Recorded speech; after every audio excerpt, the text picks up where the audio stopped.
Hello again, Pleasant Valley Middle Schoolers. Mr. Ramos back. We're still doing standing movements. Today, we're going to talk about lunging because, again, it's another movement that we do to go from standing to the floor or from the floor to standing. We don't need to go all the way to the floor, though. And that's the type of lunging we're going to do today, right?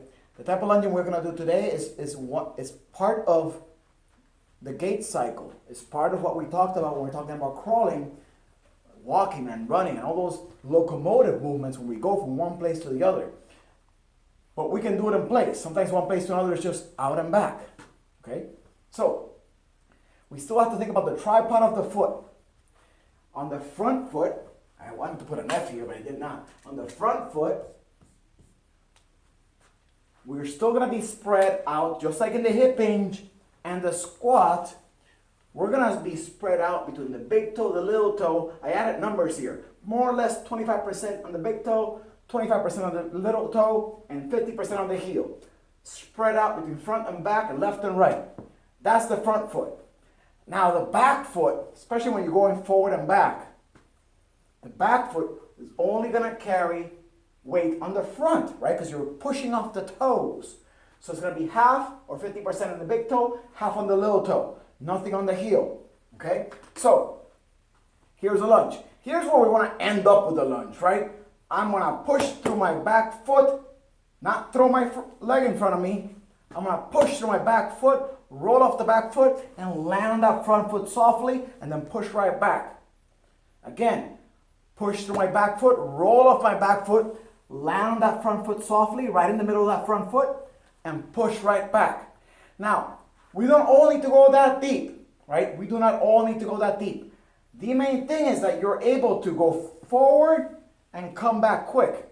If you go forward and long, and it takes like this to come back, I almost fell. You went too forward and too long, right? I'd rather see this. I am pushing off the back foot, and landing on that front foot, in the middle of that front foot.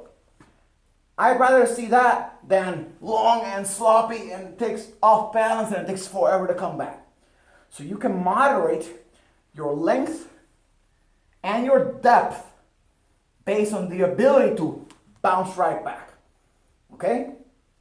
Now in class, sometimes we're going to do it traveling and try it out too, which means we roll off the back foot, we pull ourselves forward instead of pushing back, then we go into the next one.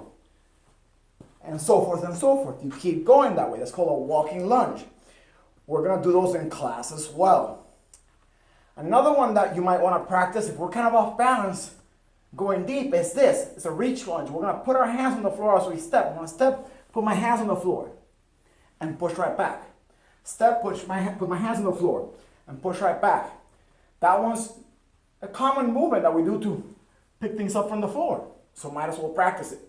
So 3 types of lunges I want you to practice. So regular out and back, no matter how shallow you have to make it. Then walking lunges. Again, you can make it shallow if you need to. And the reach lunge, which is really the easiest one. Maybe do that one first. Touch the ground, come back up. Touch the ground, come back up.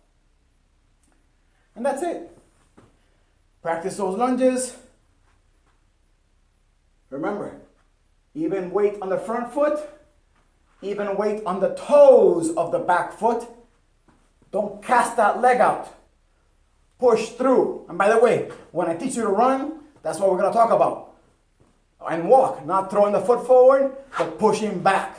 That's the secret to good running and walking. Okay? See you guys soon. Practice your lunges.